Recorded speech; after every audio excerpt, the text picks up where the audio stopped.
Seigneur, on te confie cette soirée d'études. C'est une belle chose que de te servir, c'est ce que dit un chant et c'est vrai. C'est une belle chose de te servir, c'est gratifiant, c'est joyeux, c'est agréable, c'est satisfaisant, c'est enrichissant, c'est encourageant. Et je te confie ce temps d'études et tout ce qui peut être dit sur ta parole, Seigneur, cette liberté qu'on a de pouvoir le faire et le bien que ça nous fait. Et je te prie qu'au travers de l'écran, Seigneur, ça puisse réchauffer, réconforter, consoler, édifier, encourager tous ceux qui en ont besoin. Au nom de Jésus. Amen. Amen.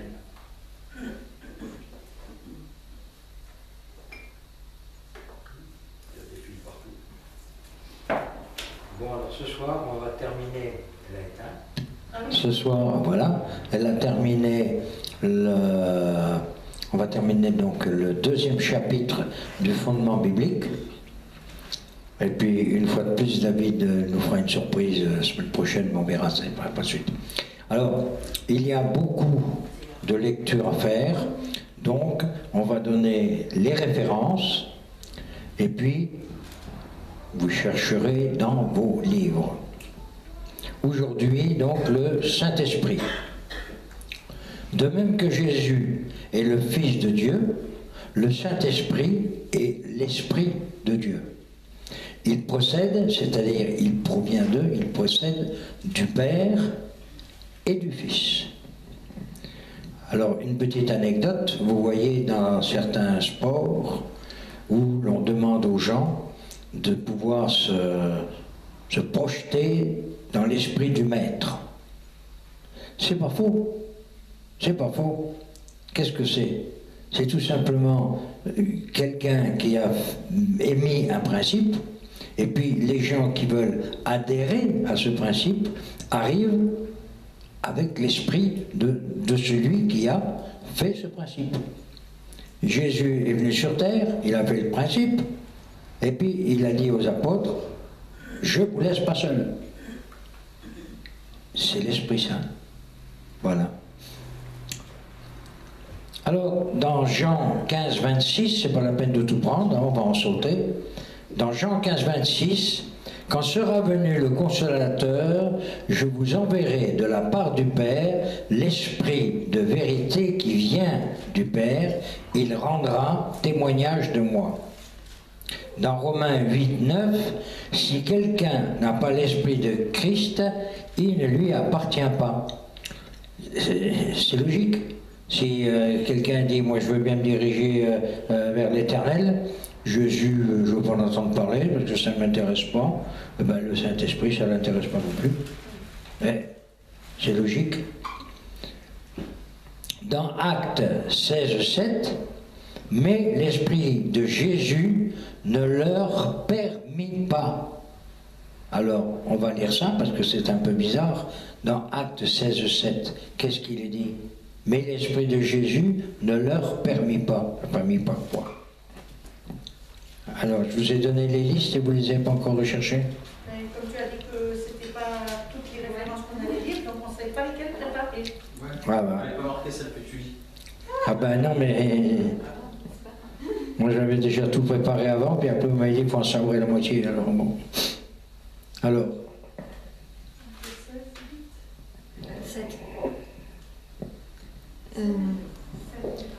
Arrivé près de la Mysie, il se préparait à entrer en Bithynie. En Bithynie. Mais l'Esprit de Jésus ne leur permit pas.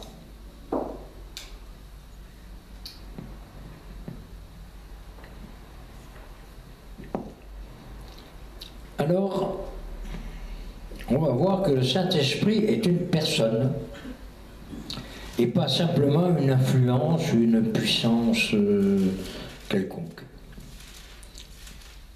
Il y a des pronoms personnels qui sont employés à son sujet. Jean 15, 26. Il est appelé le Consolateur, terme appliqué au Saint-Esprit et à Jésus. Jean 14, 16. Et il a les caractéristiques d'une personne. Alors, l'intelligence, les sentiments, la volonté et le libre choix. On va prendre 1 Corinthiens 12, 11. Il est là-dessus.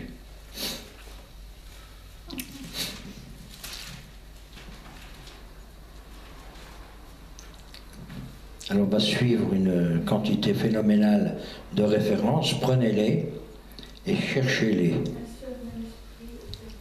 Alors, le libre choix.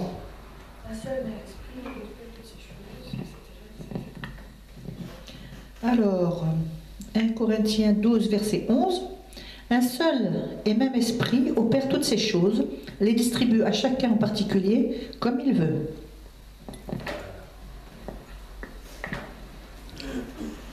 Il accomplit des actes personnels. Alors, vous allez me chercher dans Jean 16, de 8 à 11, et ensuite nous passerons à 1 Corinthiens 12, 11. Mais on l'a déjà lu, 12, 11, donc c'est bon. Alors, voilà. Et il accomplit donc des actes personnels, il régénère, Jean 3, 5. Il enseigne, Jean 14, 26, pardon. Il enseigne donc Jean 14, 26. Il témoigne, Jean 15, 26. Il convainc, Jean 16, de 8 à 11.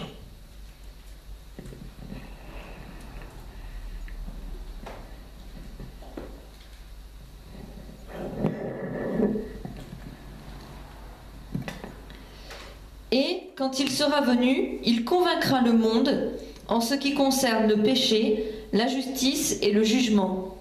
En ce qui concerne le péché, parce qu'il ne croit pas en moi, donc en Christ. La justice, parce que je vais auprès de mon Père et que vous ne me verrez plus. Le jugement, parce que le prince de ce monde est jugé. Là, tu disais quoi? Jean 16. De 8 à 11. D'accord. Parce que c'est le dernier qui l'a dit, en fait, je crois. Mhm. Il glorifie Jésus, il appelle au service, il parle, dirige, intercède, sonde tout, opère toutes choses, on l'a vu dans 1 Corinthiens 12, 11. On le retrouve dans la formule baptismale, je te baptise au nom du Père, du Fils et du Saint-Esprit, dans la bénédiction apostolique, et dans sa fonction dans l'Église, nous le voyons dans 1 Corinthiens 12, 4 à 6. Qui me prend 1 Corinthiens 12, 4, 6.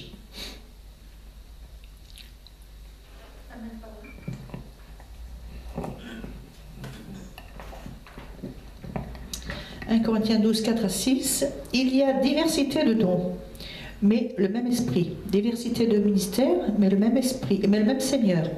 Diversité d'opérations, mais le même Dieu qui opère tout en tous. Or, à chacun, la manifestation de l'esprit est donnée pour l'utilité commune. » Jusqu'à combien, t'as dit? 1 Corinthiens 12, de 4 à 6. C'est bon.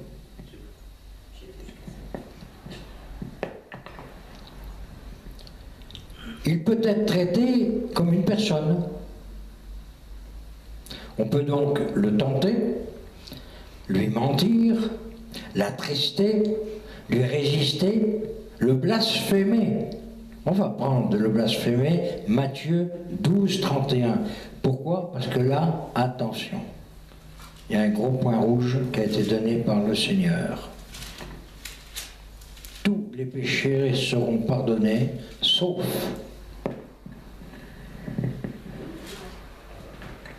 Je profite du temps qu'on cherche pour... je voudrais faire une petite précision sur quelque chose que tu viens de dire. Tu as dit on peut lui mentir. Oui, on peut lui mentir, mais il le sait. Ah ben oui, bien sûr. Oui.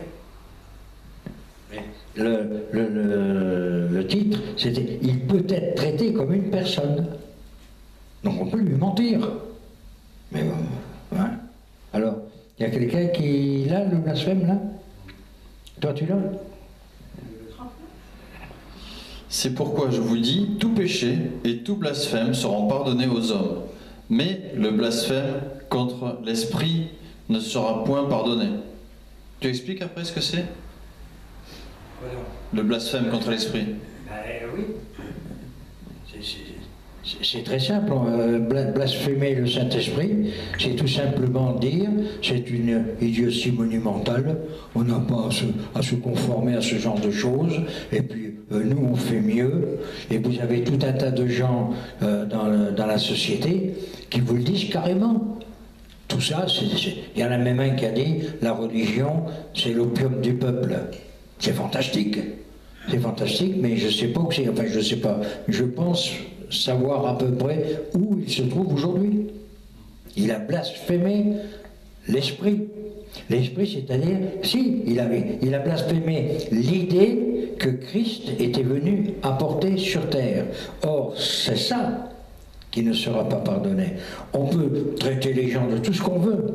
Bon, dire après, oui, je regrette, j'ai peut-être été un peu loin, j'ai lancé le bouchon un peu fort. Ça, ce sera pardonné.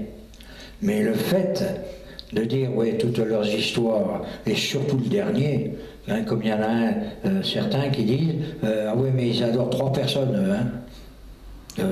Soi-disant un Dieu, soi-disant un Jésus, et puis Marie. La pauvre, je ne sais pas ce qu'elle va foutre là-dedans, mais enfin, elle n'a pas assez souffert, il faut encore qu'on enfonce le clou, si j'ose m'exprimer ainsi. Tu veux? Je voudrais juste, enfin, je suis pas tout à fait d'accord avec ta définition du blasphème contre l'esprit. Pour moi, c'est effectivement dire oui, tout ça c'est de la bêtise, c'est n'importe quoi et tout, mais le dire en toute connaissance de cause. C'est-à-dire, pour moi, le premier venu dans la rue qui te dit mais de toute façon, moi j'y crois pas et c'est de n'importe quoi, pour moi, c'est pas du blasphème, c'est juste un manque de connaissance. Par contre, quelqu'un qui a fait l'expérience d'une vraie vie avec Dieu, qui était réellement converti, qui avait vraiment une vie et une marche avec Dieu, et qui du jour au lendemain dit je décide que c'est du n'importe quoi, là c'est différent. Parce qu'il a vécu, il a connu, il était proche de Dieu et il le renie, quoi, il le rejette. Ça veut dire un truc, en fait c'est tout simple, lire la Bible. Jésus, qu'est-ce qu'il fait?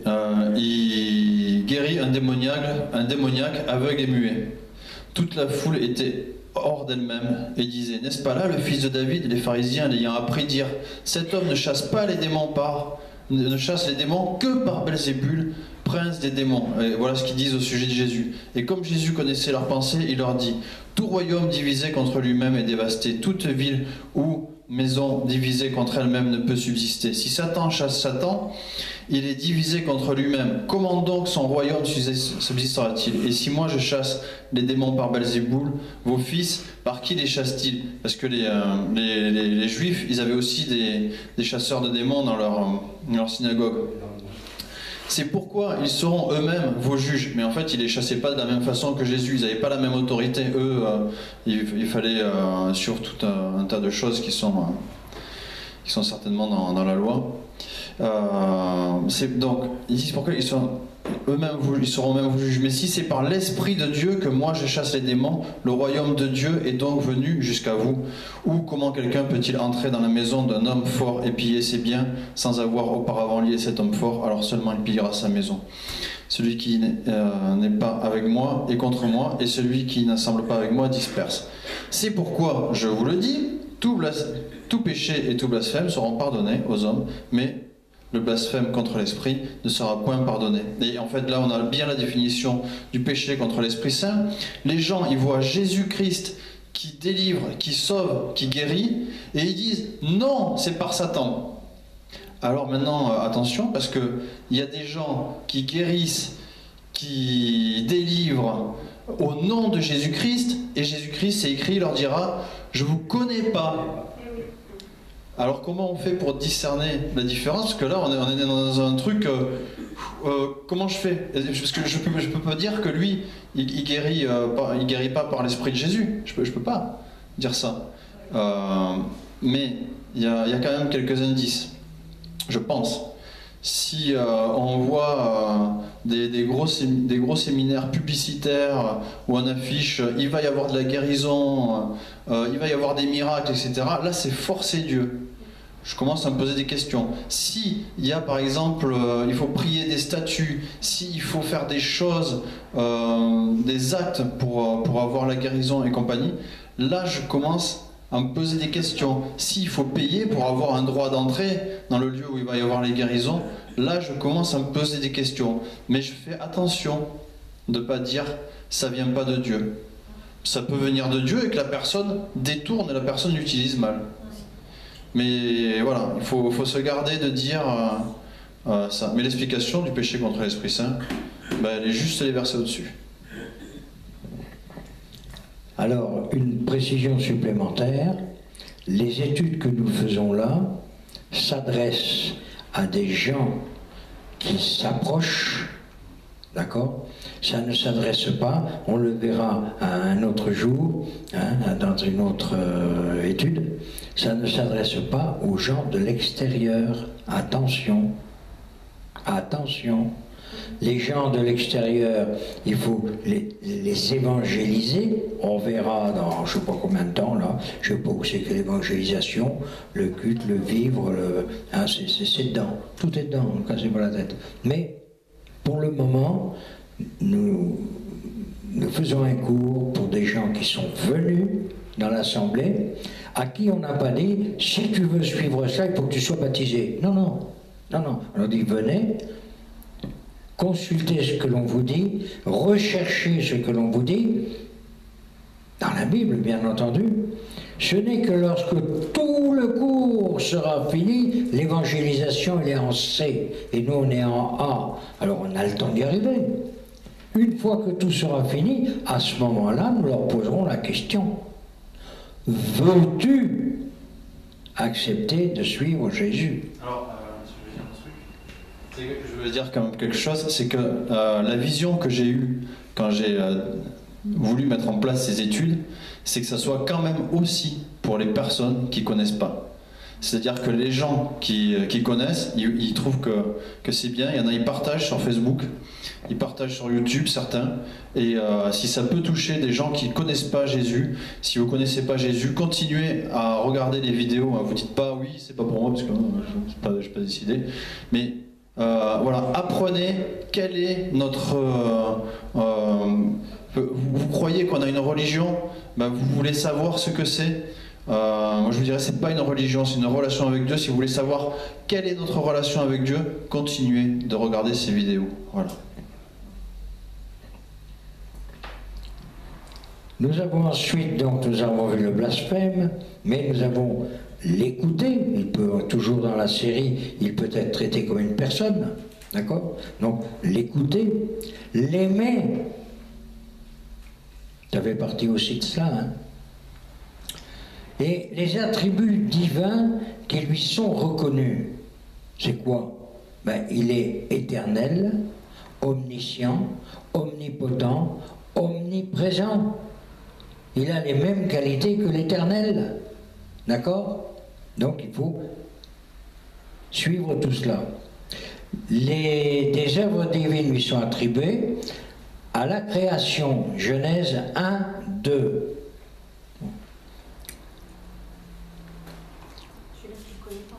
Non. Il faut travailler un peu, hein.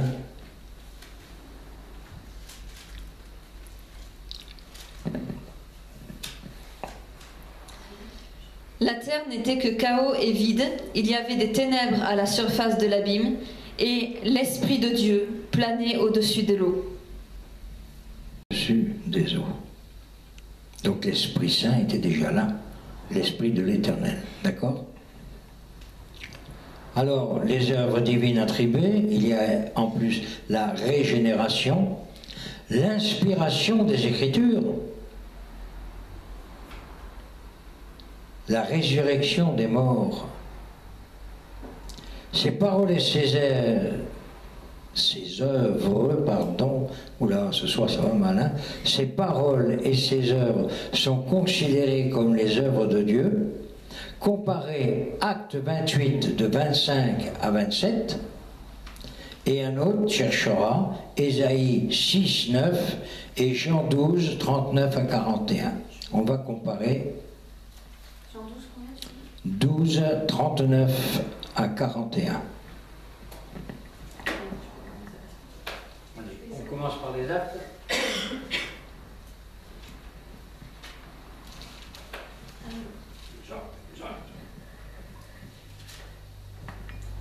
Alors, Acte 28, versets 25 à 27. Comme il se retirait en désaccord, Paul n'a ajouté que ces mots. C'est avec raison que le Saint-Esprit a dit à nos ancêtres, par l'intermédiaire du prophète Ésaïe, « Va vers ce peuple et dis, vous aurez beau entendre, vous ne comprendrez pas, vous aurez beau regarder, vous ne verrez pas. En effet, le cœur de ce peuple est devenu insensible. Ils se sont bouchés les oreilles et ils ont fermé les yeux, de peur que leurs yeux ne voient, que leurs oreilles n'entendent, que leur cœur ne comprenne, de peur qu'ils ne se convertissent et que je ne les guérisse. » Ésaïe 6, 9. Ésaïe 6, 9 dit la même chose. Alors, le Seigneur dit alors, va et dis à ce peuple, vous entendrez et vous ne comprendrez point, vous verrez et vous ne saisirez point. Et Jean 12, 39, 41. Jean, il n'était pas là. J'étais en train de me dire qu'il manquait un petit bout au verset que belle maman a lu.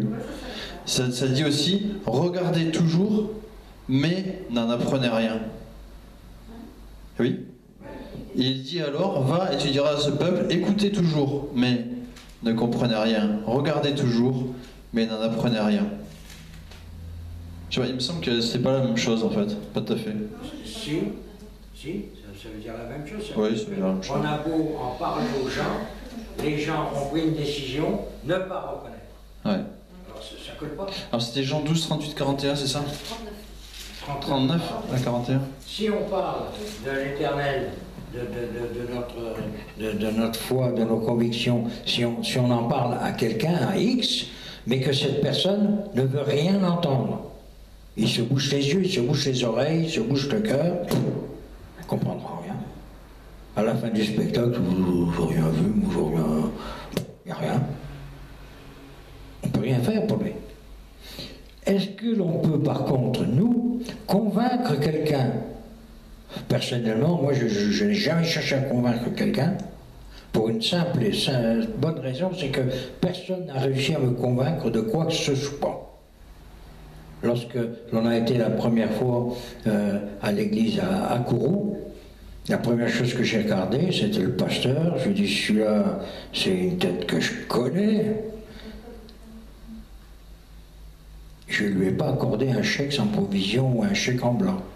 Je lui ai dit, nada. Dis ce que tu as à dire, et puis ensuite je prendrai ma décision. Et je pense que c'est ce que l'on doit faire. Même lorsqu'on va évangéliser quelqu'un, il ne faut pas lui mettre le couteau sous la gorge. Ça a été fait. Ça a été fait. Il y a eu toute une période où une certaine église a dit aux gens, ou tu te convertis ou on te tue. Tuez-les tous, Dieu reconnaîtra les siens. C'est pas comme ça qu'on y arrive. C'est pas comme ça. C'est tout simplement dire aux gens, suivez ce que l'on vous dit, vérifiez ce que l'on vous dit. Et à la fin, regarde, est-ce que tu veux... Alors, celui qui s'est déjà engagé, eh ben, ça lui fera un plus. Moi j'aime bien reprendre tout ça, parce qu'il y a des trucs que j'avais complètement occultés, hein, faut pas rêver. Hein. Mais celui qui est déjà engagé, il dit, ah oui, il y a ci, il y a ça, il va rechercher. C'est toujours la même chose, je vais répéter encore une fois, cherchez et vous trouverez, frappez, on vous ouvrira, demandez et on vous donnera. Mais si les gens ne veulent pas chercher, si les gens ne veulent pas frapper, si les gens ne... Qu'est-ce que tu peux faire? Rien. Tu as Jean? Oui. Oui. Je l'avais oublié, lui. Donc Jean 12, 39 à 41. Ainsi ne pouvait-il croire parce qu'Ésaïe a dit encore: il a aveuglé leurs yeux et endurci leur cœur, de peur qu'ils ne voient des yeux, qu'ils ne comprennent du cœur, qu'ils ne se convertissent et que je ne les guérisse.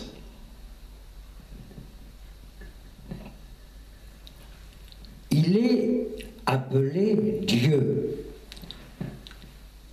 Là encore, j'hésite, moi, quand je lis le Dieu, il y a tellement de dieux. On est Dieu, il est appelé Dieu, mais qui est Dieu? Je préfère dire El ou Elohim, le mieux.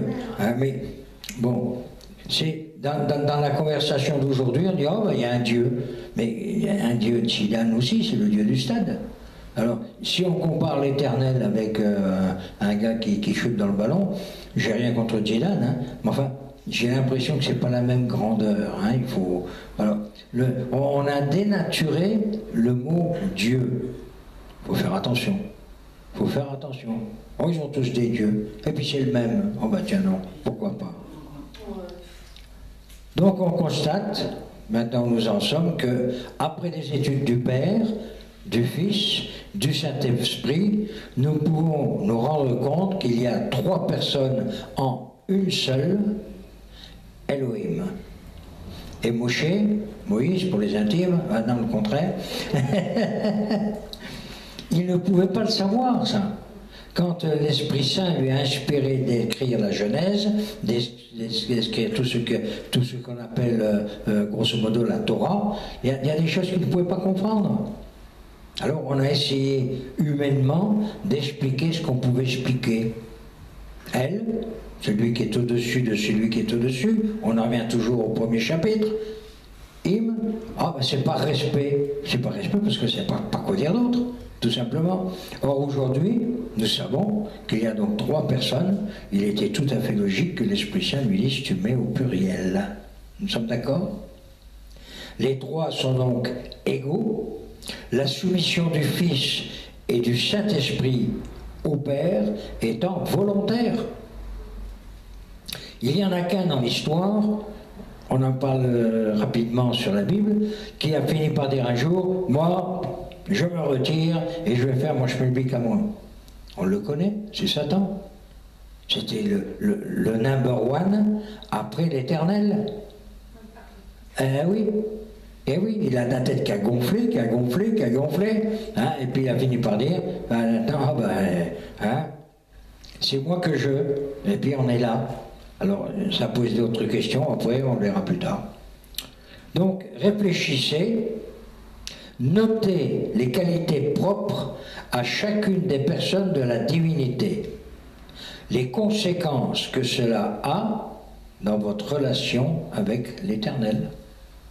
Ça, ce sera le devoir de l'été, n'est-ce pas? Voilà donc ce qui va clôturer le chapitre 2 du fondement biblique. Et puis la prochaine fois, nous attaquerons l'homme, la création, la chute, la rédemption. Là encore, si des gens veulent suivre, qu'ils suivent. Et moi je serai le premier content que si un jour, c'est pas si un jour je me présenterai comme tout le monde devant Christ et qu'il me dise, toi, oui, je suis comme je suis, hein, mais au moins, j'ai une bonne excuse, j'ai essayé de faire quelque chose. Et comme tu l'as dit tout à l'heure, là, il y a des gens qui regardent ce que l'on fait et qui veulent reproduire. Moi je dis, mais on a gagné une guerre. Ne serait-ce qu'une seule personne dans tout le monde qui regarde, qui met en application, qui lit ce qu'on lui dit, qui se fasse ses idées, mais qui suive l'Éternel, je on a gagné la guerre.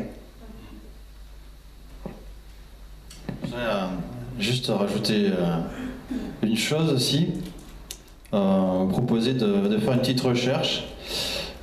Déjà dans Exode 3, au Au verset 11, Moïse dit à Dieu, « J'irai donc vers les Israélites et je leur dirai, « Le Dieu de vos pères m'a envoyé vers vous, mais s'ils me demandent quel est son nom, que leur répondrai-je » Dieu dit à Moïse, parce qu'on dit Dieu, quel Dieu? Dieu dit à Moïse, « Je suis celui qui suis. » En fait, c'est quoi? C'est Y-W-H. Ça s'est traduit comme ça, mais en hébreu, c'est un nom sans voyelle. Il n'y a pas de voyelle. Voilà. Et il ajouta, c'est ainsi que tu répondras aux Israélites. Celui qui s'appelle Je suis m'a envoyé vers vous. C'est comme ça qu'il se présente, Je suis. Et quand Jésus parle aux Israéliens, il leur dit, aux Israélites, oui, avant qu'Abraham fût, Je suis. Sur ce, ils veulent le lapider. Vous trouverez le verset, vous chercherez, vous pouvez si vous voyez cette vidéo, de toute façon c'est que vous avez internet, donc vous tapez aussi le moment où il est dit, il lui a donné le nom au-dessus de tout nom, le nom au-dessus de tout nom c'est Jésus.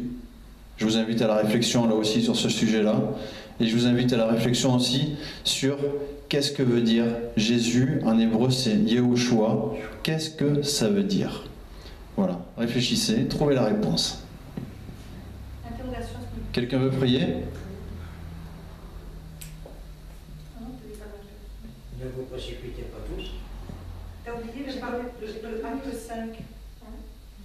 Tu n'as pas noté? Tu le donnes? Acte 5, oui. Ouais, tu le donnes en mémoire? Oh, oui. Tu vas donner acte 5. Acte 5. De toute façon, la fiche est Acte 5, 1 à 4.